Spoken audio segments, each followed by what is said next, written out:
నమస్తే, welcome to mega 9 TV. నటి మాధవీలత అయితే ఫిలిం ఛాంబర్ మా అసోసియేషన్లో అయితే కంప్లైంట్ ఇవ్వడం జరిగింది. టీడీపీకి సంబంధించిన లీడర్ జేసీ ప్రభాకర్ రెడ్డిపై అయితే తీవ్రంగా అయితే తను కంప్లైంట్ ఇవ్వడం జరిగింది. ఆ కంప్లైంట్ ముఖ్య ఉద్దేశం ఏంటి, ఆ కంప్లైంట్ ఎలాంటి అంటే ఏ విధంగా పొందుపరిచారు ఆ కంప్లైంట్ మాధవీలత తన మాటలు అడిగి తెలుసుకునే ప్రయత్నం చేద్దాం. మాధవీలత గారు చెప్పండి, అంటే ఏ విధంగా మీరు అంటే ఈరోజు ప్రధానంగా మీరు కంప్లైంట్ ఇవ్వడానికి గల ప్రధాన రీజన్ ఏంటి, జేసీ ఏ విధంగా ఆ కంప్లైంట్లో మీరు పొందుపరిచారు? ఎలాంటి ఇక్కడ ఓన్లీ ఆర్టిస్ట్ పాయింట్ ఆఫ్ వ్యూలోనే దాన్ని రాయడం జరిగిందండి. ఎందుకంటే ఇది మా అసోసియేషన్కి ఇస్తున్నాను కాబట్టి ఫిలిం రిలేటెడ్గా ఆయన మొట్టమొదటిగా ఏ సినిమా వాళ్ళు ఇంతే, ఏ సినిమా హీరోయిన్లు అంతే, మా ఊర్లో షూటింగ్ చేస్తారు, వీళ్ళు బట్టలు ఇప్పుకొని షూటింగ్ చేస్తారు, వీళ్ళు నేకెడ్గా చేస్తారు. సో ఇట్స్ ఆల్ హ్యూమిలియేటెడ్గా మాట్లాడారు కాబట్టి సినిమా అమ్మాయిల మీద అంటే సినిమా రంగంలో చేసిన వాళ్ళందరూ అలాంటి వాళ్ళే అని పనిగట్టుకొని చెప్పడం వల్ల ఇప్పుడు ఇదేం కొత్త కాదు, ఆయన ఒక్కరే కాదు, చాలామంది చాలా రకాలుగా సోషల్ మీడియాలో కూడా వాగుతూనే ఉన్నారు, ఇవే వాగుతూ ఉన్నారు.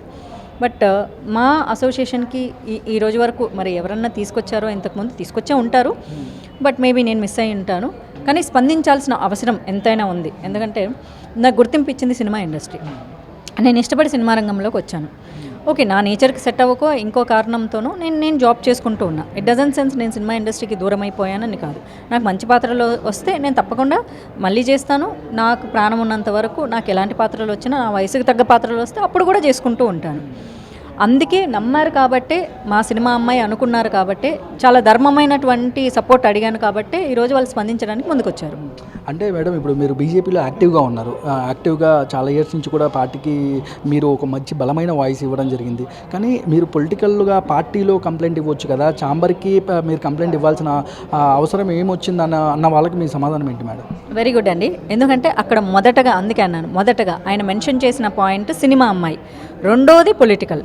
సో సినిమా వాళ్ళకి కంప్లైంట్ ఇచ్చేటప్పుడు ఒక సినిమాగా ఏమన్నాడు అన్నదాన్ని ఇక్కడ మొదలు పెడతాను, తర్వాత పొలిటికల్గా ఏమన్నారు అన్నదాన్ని ప్రధానమంత్రి వరకు కూడా తీసుకెళ్తాను. ఎందుకంటే ప్రస్తుత ప్రధానమంత్రి మా పార్టీ నాయకులే కాబట్టి నేను అక్కడి వరకు తీసుకెళ్తాను, ఖచ్చితంగా తీసుకెళ్తాను. అంటే పొలిటికల్గా ఇప్పుడు ఎన్డీఏ గవర్నమెంట్, పవన్ కళ్యాణ్, చంద్రబాబు నాయుడు గారు అటు ముగ్గురు, అంటే మూడు బీజేపీ పార్టీ, మూడు కలిసి అంటే ఈ ఒక పార్టీలో మీరు కూడా ఒక లీడర్గా ఉండి ఆయన అలాంటి అనుచిత వ్యాఖ్యలు చేయడం పట్ల మీరు ఆయన ఆ వీడియో చూసినప్పుడు మీకేమనిపించింది? అంటే ఒకవేళ దీనిపైన తీవ్రంగా పొలిటికల్గా ఎంత తీవ్రంగా ఆయన మీద చర్యలు ఉండొచ్చు మీ ఒపీనియన్? పొలిటికల్గా తీవ్రమైన చర్యలు ఏమీ ఉండవని, ఎందుకంటే ఆయన పక్క పార్టీ వాళ్ళ అయితే కనుక తీవ్రమైన చర్యలు ఉండేవే, కానీ అలయన్స్ ప్రభుత్వం కాబట్టి అంత చర్యలు ఏమి తీసుకోదు. బట్ స్టిల్ అలా తీసుకోకపోవడం అన్నది ప్రజల్ని తప్పుదారి పట్టించడం అవుతుంది. ఎందుకంటే వైసీపీ ప్రభుత్వం ఉన్నప్పుడు ఆ నాయకులు చేసినటువంటి నీచ కామెంట్లను మీడియా ఛానల్స్ ఉతికి ఆరేసాయి మొన్న వరకు. అండ్ సైబర్గా కూడా, అంటే ఏదైతే సోషల్ మీడియాలో వల్గర్ కామెంట్ చేసే వాళ్ళకు కూడా కొత్త చట్టాలు కూడా తీసుకొచ్చింది ఆంధ్ర ప్రభుత్వం.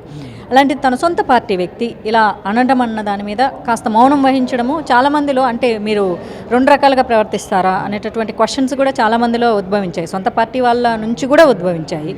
సో అది ఎందుకు జరుగుతుందో నేను తెలుసుకోవాలనుకుంటున్నాను.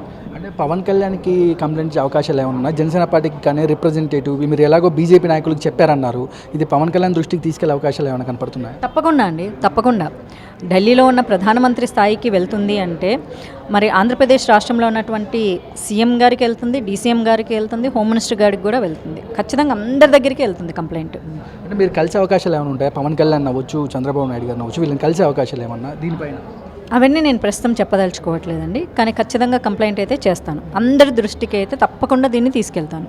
కానీ ప్రధానంగా ఇండస్ట్రీలో చాలామంది మహిళలు అయితే ఎన్నో ఇబ్బందులు అయితే పడుతున్నారు, వాటి మీద కూడా తదుపరి మీ వాయిస్ ఏమైనా ఉండొచ్చా? ఓన్లీ మిమ్మల్ని అనుచిత వ్యాఖ్యలు చేశారు కాబట్టి మీరు కంప్లైంట్ చేశారు, మిగతా మహిళల పట్ల కూడా అంటే వాళ్ళకు కూడా ఇలాంటి ఇబ్బందులు వచ్చినప్పుడు మీ వాయిస్ ఏమన్నా ఉండబోతుందా తొందరలో? 2017 నుంచి నన్ను చూస్తున్న ప్రతి ఒక్కరికి తెలుసు, ఈరోజు నాకు సమస్య వచ్చింది. 2017 నుంచి ఏ అమ్మాయికి సమస్య వచ్చినా నేను మాట్లాడా.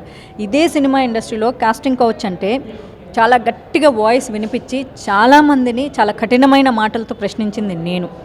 సో కాబట్టి నా వరకు వస్తేనే నేను మాత్రమే స్పందించి పక్కెళ్ళిపోతా అంటే మరి ఈ 7 ఏళ్ళు నేను ప్రశ్నించిన క్వశ్చన్స్ అయినప్పటికీ కూడా ఎంత కఠినమైన మాటలు మాట్లాడినా సినిమా ఇండస్ట్రీలో ఇలాంటి వాళ్ళు ఉన్నారు, ఒక వర్గం వాళ్ళు అని చెప్పి నేను ఎన్ని మాట్లాడినా సినిమా వాళ్ళు ఎప్పుడు ఓకే ఈ అమ్మాయి ఖచ్చితమైన మంచి మాటలే మాట్లాడుతుంది, ధర్మం వైపే నిలబడుతుందని నమ్మారు కాబట్టి ఈరోజు నేను మాకి వస్తే వాళ్ళు అంతే స్వీట్గా రిసీవ్ చేసుకున్నారు. అంటే మాధవలత గారు, మీరు సోషల్ మీడియాలో ఒక శివంగిలాగా అంటే ప్రత్యర్థుల పట్ల వచ్చి నెగిటివ్ కామెంట్స్ మీద చేసేవాళ్ళు ఒక శివంగిలా అయితే మీరు మీ మాటల తూటాలతో అయితే వాళ్ళని ఎక్కిపెట్టడం జరుగుతుంది, మీ అందరికీ తెలిసిందే. అంటే మహిళలకి ప్రాబ్లం వచ్చినప్పుడు మీరు కూడా ఛాంబర్కి వచ్చి అంటే ఇలాంటి మీరు సోషల్ మీడియాలో ఎప్పటి నుంచో వాయిస్ ఇస్తున్నారు, బట్ మీరు వాళ్ళకి అండగా నిలబడి ఇలాగా లెటర్లు కానీ కంప్లైంట్స్ కానీ వాళ్ళకు మీరు తోడుగా వాళ్ళతో పాటు వచ్చి మీరు కూడా వాళ్ళకి న్యాయం జరిగేలా చేస్తారనేది మా ప్రధానమైన. లేదండి, అంటే ఇప్పుడు మా అసోసియేషన్లో దానికి సంబంధించి president, vice president, general secretary and women cell ఇంతమంది ఉన్నారు.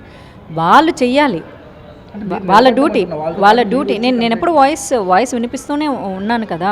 సో వాళ్ళకు ఒక పొజిషన్స్ ఇచ్చి ఎలక్షన్స్ పెట్టి వాళ్ళని ఎన్నుకున్నారు కాబట్టి వాళ్ళ జాబ్ చేయాలి. వాళ్ళ జాబ్ని మనము నువ్వు ఇది చెయ్యి అని మనం క్వశ్చన్ చేయకూడదు. కానీ ఒక సమస్య వచ్చినప్పుడు ఖచ్చితంగా ప్రతి ఆడపిల్ల వైపు, ఖచ్చితంగా ధర్మం ఉన్న ప్రతి ఆడపిల్ల వైపు మాట్లాడాం. మొన్న సృష్టి శర్మ కూడా కంప్లైంట్ చేసినప్పుడు ఛాంబర్ ప్రెస్ మీట్ పెట్టి మాట్లాడినప్పుడు సృష్టి శర్మని నేను పర్సనల్గా తీసుకొని ఆమె మీడియా ముందుకు రాకపోతే ఆమె వాయిస్గా నేను మాట్లాడాను. అమ్మాయి ఎవరో నాకు తెలియదు, నాకు ఏం సంబంధం లేదు అసలు. అలాంటి ఒక అమ్మాయి ఉందన్న సంగతి కూడా నాకు తెలియదు. కానీ ఛాంబర్ ఎప్పుడైతే రిప్రజెంట్ చేసి చెప్పిందో ఓకే అమ్మాయి వైపు ధర్మం ఉందని చెప్పి అప్పుడు ఆ అమ్మాయితో మాట్లాడాక నేను అమ్మాయి తరపున మాట్లాడా. ఐ ఆమ్ హర్ వాయిస్ అన్నట్లు మాట్లాడా. కానీ మాధవలత గారు ఎందుకు అంటే మాధవీలత కావాలనే ట్రిగ్గర్ అవుతుందా, లేదంటే కాంట్రవర్సీకి కేర్ ఆఫ్ అడ్రస్ మాధవీలత అంటే ఎందుకు మీకే ఎక్కువగా పాజిటివ్ అలాగే ఉంటుంది, నెగిటివ్ అలాగే ఉంటుంది, ఎందుకు మీరే టార్గెట్ అవుతున్నారు? ఏమో అండి, మరి మాట్లాడే వాళ్ళంటే జనాలకి నచ్చదు కదా, సో అందుకేమో. సో నేను పని కట్టుకొని నేను మాట్లాడాలని నేనైతే అనుకోను. ఒకవేళ అలా మాట్లాడితే పాపులారిటీ వస్తుంది అనుకుంటే రోజు మాట్లాడతానేమో. ఎప్పుడో ఒకసారి మాట్లాడను కదా, ఇష్యూని ఎప్పుడో ఒకసారి తీసుకుంటా. రోజు ఏవో మంచి విషయాలు, స్వీట్ థింగ్స్, నాషనో ఏవో ఒకటి మాట్లాడుతూ ఉంటా. పని కట్టుకొని కెలకాలి అనుకుంటే ఎవ్రీడే ఒక కాంట్రవర్సీ పాయింట్ ఉంటుంది. నాకు అంత థాట్ ప్రాసెస్ లేదు, ఎందుకంటే నాకు సోషల్ మీడియాలో చూస్తున్నప్పుడు నాకు అనిపిస్తూ ఉంటుంది, అరే నాకు నిద్ర లేచినప్పుడు నాకే రాని ఆలోచనలన్నీ నా గురించి ఒక గంట సేపు సమయం పెట్టి నువ్వు ఇలా ఆలోచిస్తావు, అలా ఆలోచిస్తావు, అలా చేస్తావు, ఇలా చేస్తావు అంటే వావ్ నేను ఇంత ఆలోచన చేస్తాను, నాకే తెలియదు. సో వీళ్ళందరూ నా పర్సనల్ అడ్వైజర్లుగా ఉంటే చాలా బాగుంటుందని చెప్తా. ఎవరెవరైతే నాకు ఇలాంటి నీ థాట్ ప్రాసెస్ ఇంత నెగిటివ్గా ఉందని చెప్పేటోళ్ళందరినీ I'm requesting please be my advisers for free.